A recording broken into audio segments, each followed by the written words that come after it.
Hi, my name is Josh Christ, and this is Omni Athlete, the podcast for athletes and coaches who want to learn from the world's highest achieving mind, body, and spirit competitors.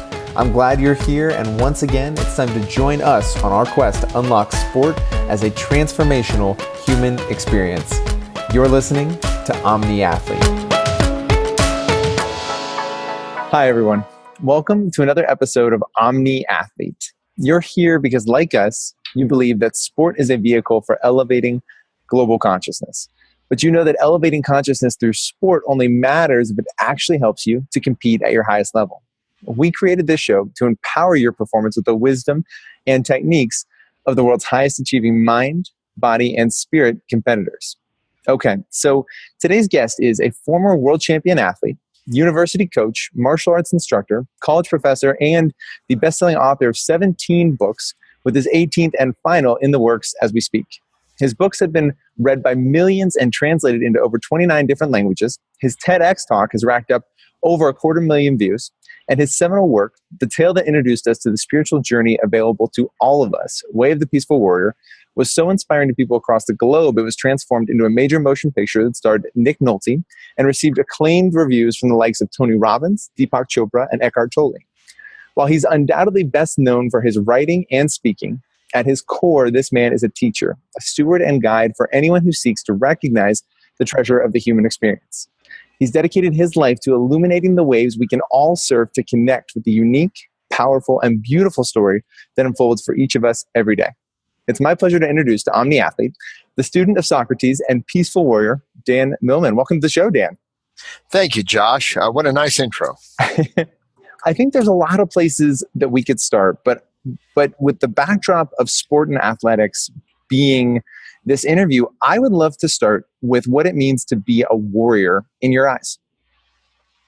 Sure. Well, of course, we all know the archetype of the warrior, like the archetype of the king or the wise sage and so on. There are people in this world who are grounded, realistic, strong, courageous.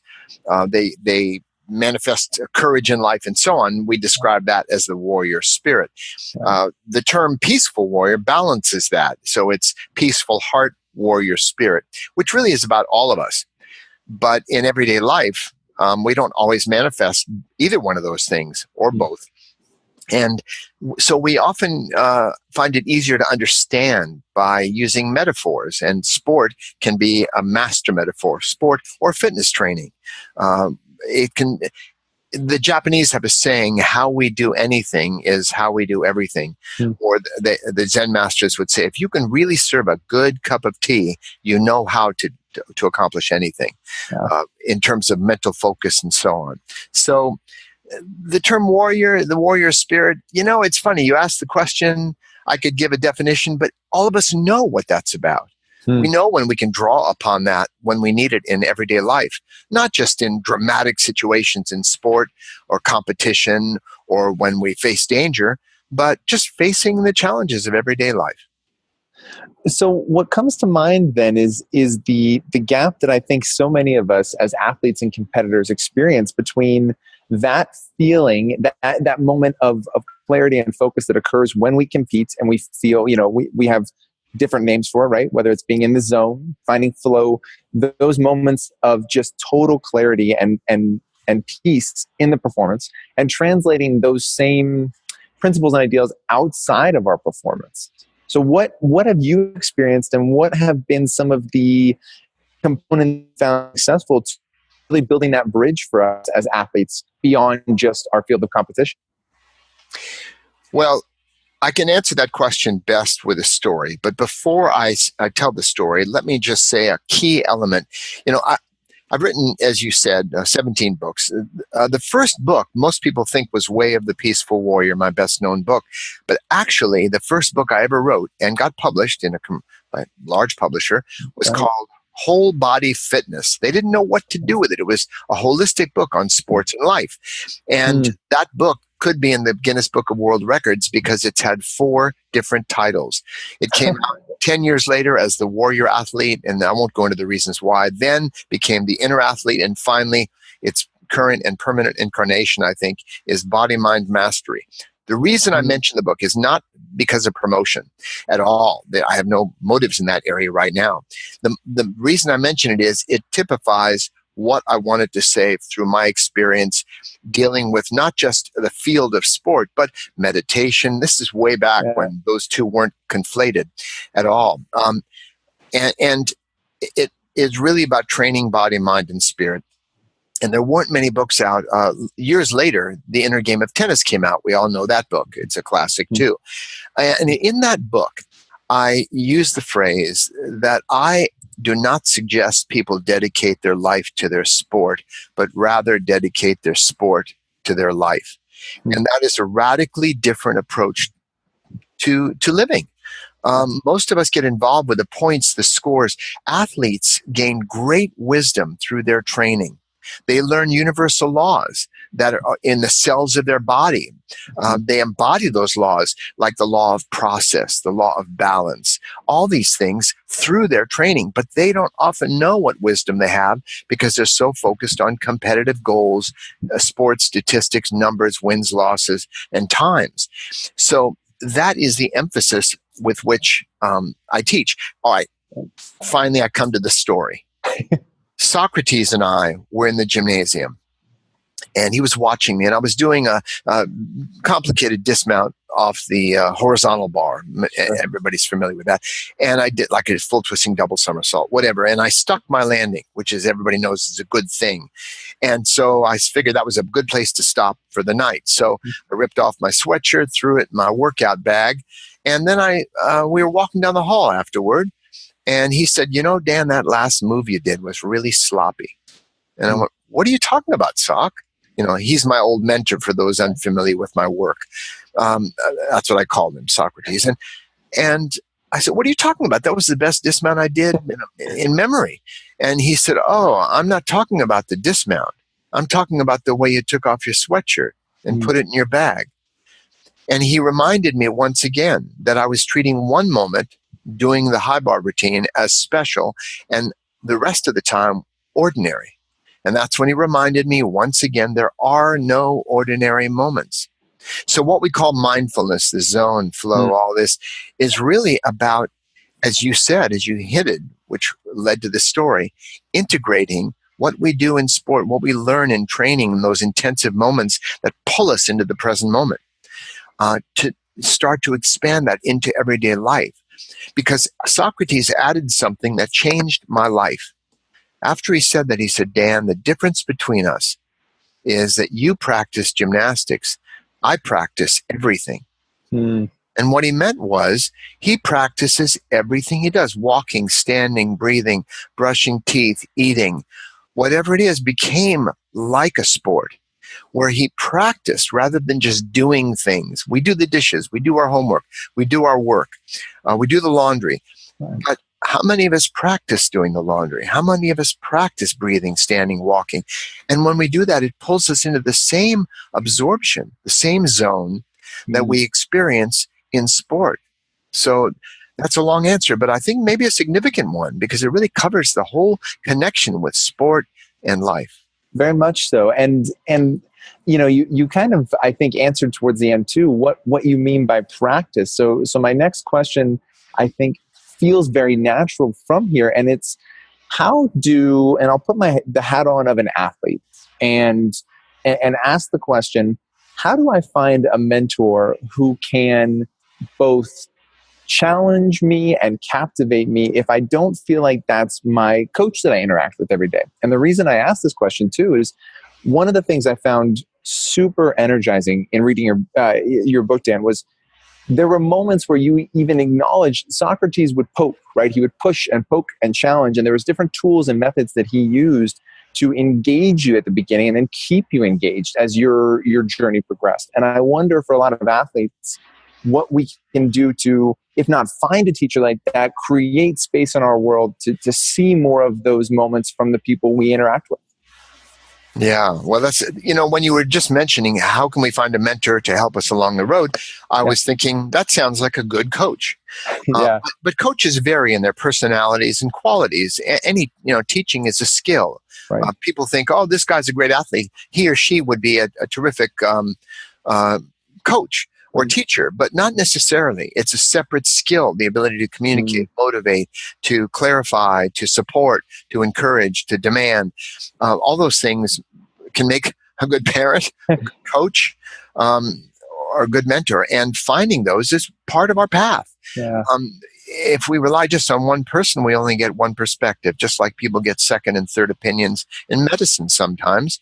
That can be the case in coaching. Sometimes the coach that's right for us when we're younger isn't anymore, as many athletes have encountered and discovered, maybe not the right coach for us as we get older.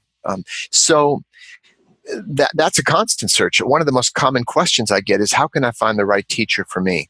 And that's an important question, because one of the tenets of this approach to living that I call the Peaceful Warrior's Way is that there's no best coach, no best teacher, no best experience, religion, path, book, diet, system of exercise, yoga, martial art. There's no best. There's only the best for each of us at a given time of our life. So life is an experiment. We have to find what works for us. So I just say, keep your eyes open, your instincts sharpened, be aware of what your needs are at any particular time. And that's not that difficult. And inquire, learn, talk to people. Sometimes the best coach is another athlete training with us. So ask around. But it doesn't mean begin a never-ending search for the perfect coach, like trying to find your soulmate. Maybe somebody ought to write a book, Soul Coach. That's not it. It's about training effectively, training rigorously, dedicated over time, and in balance. Right now, I'm 72 years old. And I've gone through a lot in my history of training. I'm looking back on with perspective. They say, you can only understand life looking backwards, but you have to live it forwards. So, but with that wisdom of experience and perspective, I had last year, I had a knee replacement, my right knee, my left hip was replaced as well. I had to recover from that, do physical therapy. I've become a great resource for other people of my age group, for example. And going through all that. And so I'm at the Y now, doing weights, doing swimming, and I have to ask, what is a balance? How hard do I want to work? I started out doing 3 reps of maximum weight I could do. And I went, this was an ordeal. I got up in the morning. Here comes a day at the Y. I'm really going to push it. Then I went, why? Find the balance. There was another book. John Douillard wrote a book called The Invincible Athlete or The Ultimate Athlete. I forget which. Maybe The Invincible Athlete. In any case, he had a premise that if you're training in sport, go 80%. Don't go 100%. He said, if you go 80%, you're going to enjoy it more. You'll stay with it. You'll less burnout. You'll learn the skills. You'll improve. It'll just be a tiny bit slower. But in the meantime, you don't get the law of diminishing returns of injuries, of burnout, struggling. So I myself am asking, what's the best approach for myself right now at my age?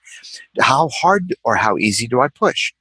So these are things we have to ask ourselves, and there's no real how. There's no secret or key or trail of breadcrumbs. We each have to blaze our own trails.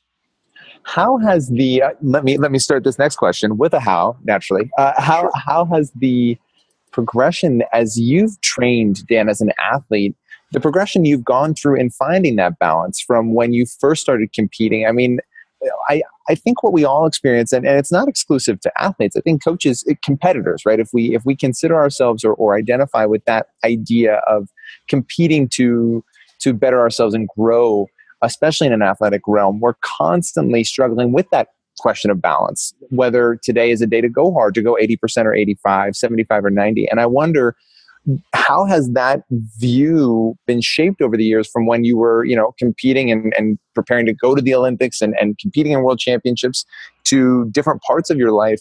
And what has that journey been like? And what have been some of the pieces that you've really grabbed onto as the balance has shifted? Yeah, good question.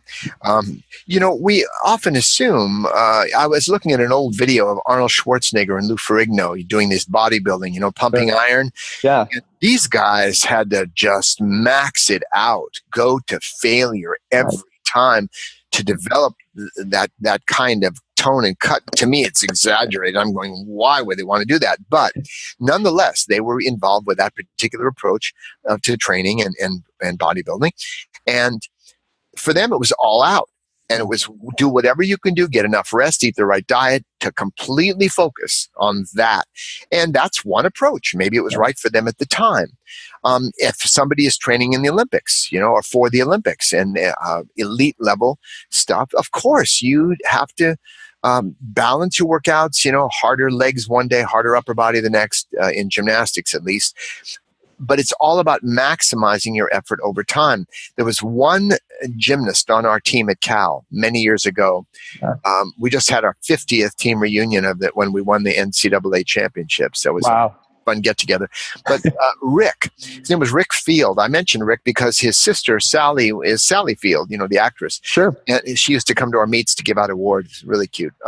But Rick was the only gymnast the coach ever said he never had a bad workout. Ever. He was like a machine. Rick was so organized, straight A through college, physics major, amazing guy. So good role model, but he was extraordinarily organized.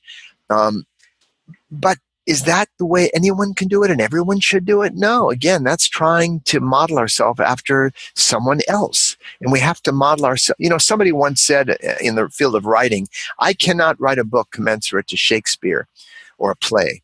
But I can write one by me. And that's the best we can do. We need to recognize, this is so important, because the two ways athletes suffer psychologically is one, they compare themselves to others. And the Buddhists say that comparison is a form of suffering. In fact, comparing ourselves to other people is a profound form of disrespect to our own process and our own life and way of doing things. And there'll always be people who are better and worse. They're, babies, when they're first learning to stand, they don't stand up and sit down and stand up and fall down and stand up and fall down. They don't say, oh, I bet the baby across the street is learning this a lot better. No, they don't. It's only adults that we constantly gauge our progress by. It's inbred in sports, because what is sports but comparing ourselves to other teams and other players? And to me, we need to respect our process and trust that. And the second thing I would share is this is like a law of reality. We can control our efforts, but we cannot control the outcomes. If someone says, I want to be in the Olympics, or win this championship, we can't control the outcomes. There are too many variables, whether the stars are aligned for us, whether our parents, how well off they are, if they can afford to drive us all the time to the gym, our state of health, other circumstances in our life. There are too many variables that shape the 6 people or whatever on an Olympic team. But we can control our efforts, and by making a good effort, we increase the odds of getting our desired outcomes. So it is good to have a goal.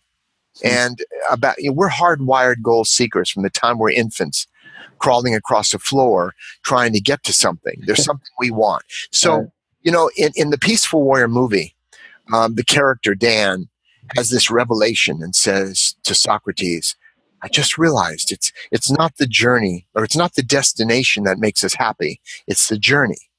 Well, that's a nice enough statement. It's a good reminder for us, because most of our lives are spent on the journey, not the destination. But you know what? Without a destination in mind, there is no journey. We just wander around. So one of the benefits, one of the joys of the athletic experience is every day we go in, we have a goal. And it gives us a focus. And I would define success between you and me and your listeners.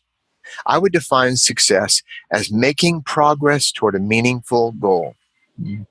That's, to me, success. Not winning the Olympics or being the best or achieving this or that. It's making progress toward a meaningful goal. And if we're doing that, we're successful day to day. Hey guys, I am so excited to announce that we have a special offer just for you guys as Omni Athlete podcast listeners. You guys rock. You are some of the most engaged members of this community. And as a reward, we are offering you guys a 20% discount on your tickets to this year's Sports, Energy, and Consciousness Festival. 20% off to join me and the entire Sports Energy and Consciousness team, including some incredible presenters, Olympians, former professional athletes, healers, spiritual teachers, coaches of all levels are going to be joining us this year in July in San Rafael, California for the Sports Energy and Consciousness Festival. And because you guys are the community that makes this all possible, we are offering you guys a 20% discount on your ticket to the festival. Just go to sportsenergyfestival.com/registration. And when you click through that, you'll go to Eventbrite. You'll have a chance to put in a code when you get your ticket. And the code to use is Omni Athlete. Use that code. You've got 20% off your ticket. I would love to see each and every single one of you guys there because you are what has made this possible, both Omni Athlete and the SEC group. The work that we are doing is possible because of the engaged, energized, and truly inspiring community that you guys are part of. And as a thank you, we wanted to offer this special discount to you guys and hope to see each of you at the 2018 festival, July 13th through 15th, San Rafael, California. Once again, the special code is Omni Athlete. Go to sportsenergyfestival.com/registration. Get your ticket, and then when you're at Eventbrite, click the promo code Omni Athlete. Use that code, enter it in, and you will get 20% off your ticket. See everybody there. Let's get back to the show.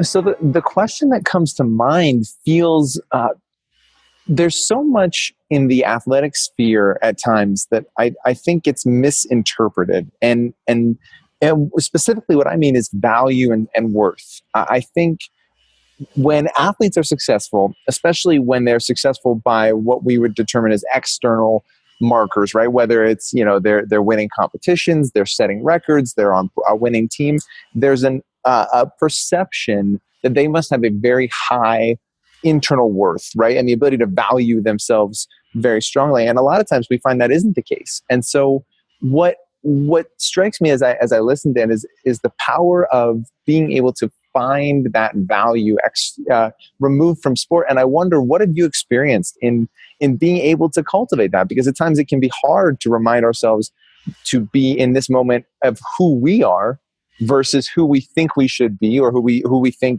if I'm getting ready for, as a martial artist, if I'm getting ready for a fight against somebody who I think that person is, or who I need to be to beat that person, or there's this whole challenge of finding our worth and accepting who we are as people now versus what we think we should be. Well, that is a large question that also addresses everyday life in everything we do. When I talk to business people, I have to remind them their net worth is not the same as their self-worth. But it's dangerous. It really is dangerous and unfortunate when people put their sense of self in how well they do in competition if they're an athlete, and how much money they make in business as a business person. Because these, as you say, are external variables. And, in one of my books, one of my books is called Everyday Enlightenment.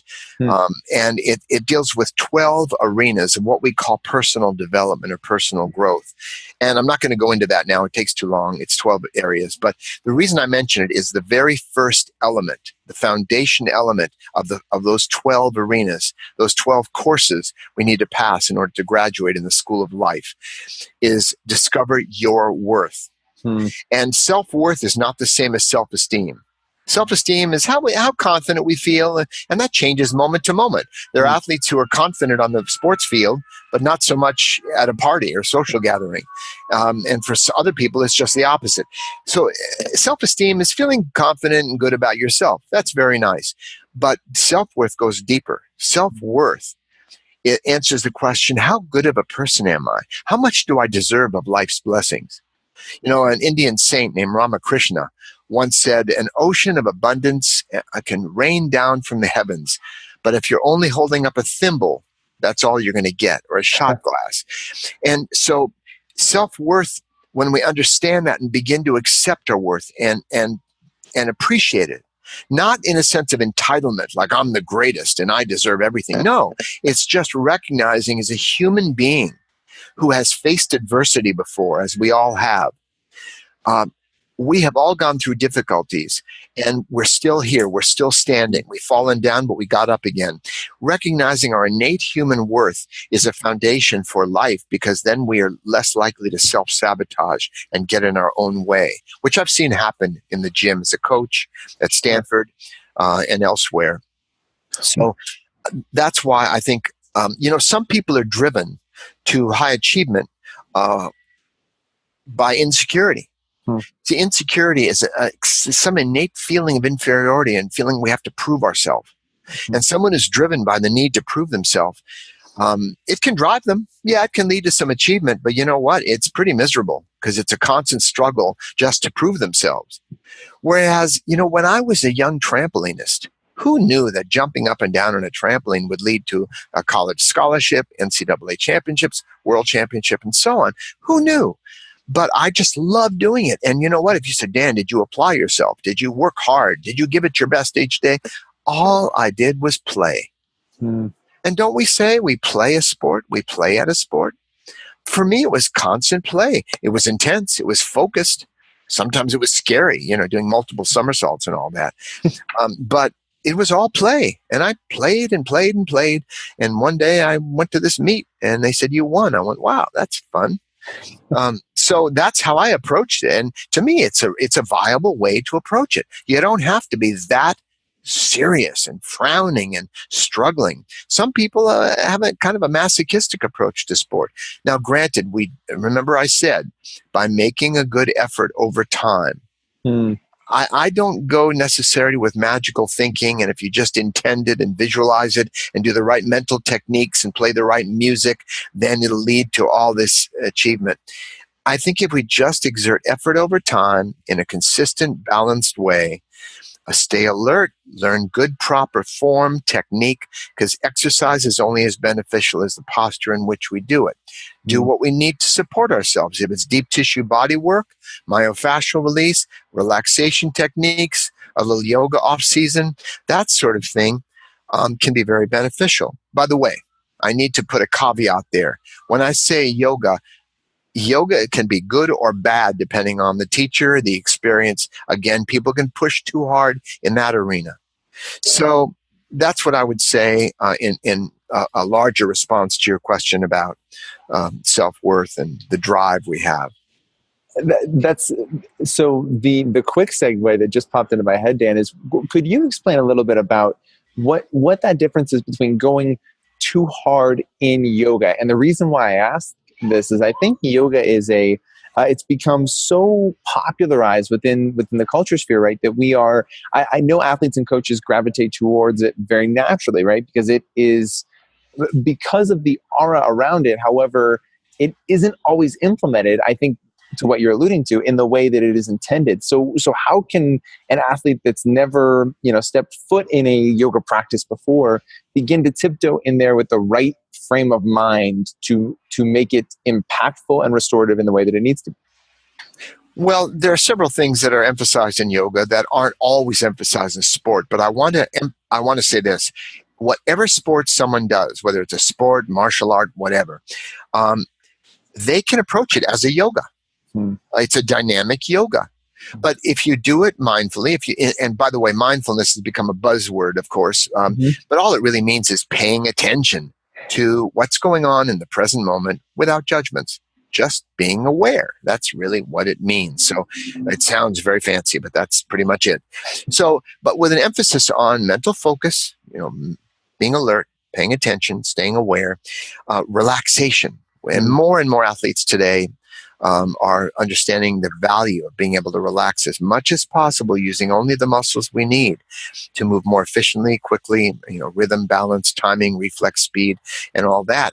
And so yoga traditionally has emphasized relaxing, a meditative approach, and also, of course, the stretching aspects, having range of motion. But one doesn't have to do yoga to do a conscious stretching routine where you improve your range of motion. It's one of the keys of physical talent, along with strength, stamina, coordination, rhythm, timing, balance, and reflex speed. If you develop those, then you're going to do better, have fewer injuries, and so on. So people can go into a yoga class and hurt themselves Yeah. By overstretching, by doing the wrong posture, one that's not really good for them, of not taking into account their individual body type and so on, or old injuries. So there's nothing magical about yoga. It's one approach to conscious movement, stretching, balance, and so on. And we can bring that to whatever physical activity we do. What comes screaming through, and then I'll ask my second to last question here too, Dan. What comes screaming through is just this notion. I think you're illuminating between tactics and principles, right? And how we can apply principles that necessarily are indifferent to the tactic that we use. So before I ask my final question, where can these guys go to connect with you online? Sure. If people are curious and like what they've heard, they can go to peacefulwarrior.com. That's pretty much one stop and learn all about my work. There's a free life purpose calculator there people might have a really good time with. And it tells about online courses and my books and audio programs for people who like to listen to audio programs and so on. So peacefulwarrior.com. Thank you for asking. Awesome. Absolutely. So our final question, Dan, this show is called Omni Athlete because we want to understand what it means to be a true mind, body, and spirit competitor. So the final question is, what does it mean to you to be an Omni Athlete? Let me make 3 points that would describe it. An Omni Athlete accepts their thoughts and feelings, positive or negative, as natural to them in the moment. So they don't have to fix them, replace them, run from them. They simply accept them. The second thing they do is they have a clear goal. What is my goal today? What is my goal right now? Not in 20 years, but what is my goal immediately in front of me? And third is do what needs to be done in line with your goal. And it comes down to that because we have more control over our actions than we do our thoughts or emotions that arise and pass. So focus on what you do, and those who do that over time improve to a level of expertise. Wow. Thank you, Dan. Thank you for being on the show and for just sharing your journey with us. Guys, I cannot emphasize, I feel like I say this after every single interview, so it is a pinch me moment that I get a chance to interact, and as a community, we get to hear from leaders like Dan who have walked these different paths and have shared so much, but go and jump headfirst into the content that Dan has put together, the books he's written, the talks he's given. And as you'll find when you read and engage with the material he's put into the world to share and to grow, it's not about building his repetition as an author or building his aura. It's about sharing pieces of this journey that we all have access to, but sometimes just need reminding of.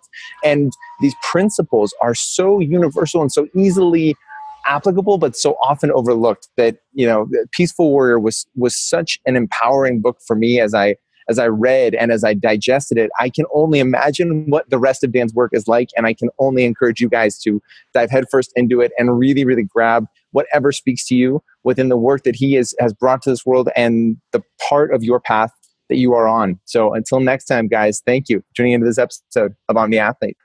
What is up, Omni Athletes? Thank you guys for watching another episode of Omni Athlete. If this content is adding value to your lives, guys, please like and share and subscribe in every way you can. Share our content. That helps us grow this community, which is really ultimately what we are after right now. So please like, comment, share, tell your friends about what we're doing. If it's adding value, please share it. And if it's not, tell us so we can really improve this content to make sure it's something that you guys want and want to see. Coming up, guys, in July, I'm super excited to announce we have the 2018 Sports Energy and Consciousness Festival. It's going to be in San Rafael, California. This is an absolutely incredible event for a lot of reasons. The main one being you get to actually engage with so many of the people that we've had on the show, so many of the leaders in sports, energy, and consciousness. The speakers are absolutely incredible, and the community is even more incredible. So I cannot encourage you guys enough. Get to this festival. It is going to be an experience that transforms your vision of athletics, your ability to achieve peak performance, to find flow, to awaken an expanded level of consciousness in your performance that you just cannot find anywhere else. It's truly the tip of the iceberg, and you guys want to be part of it. July 13th through 15th in San Rafael, California. Go to sportsenergyfestival.com to get your tickets today before they run out. It's going to go quick, guys. Get there. sportsenergyfestival.com, July 13th through 15th. We'll see you there.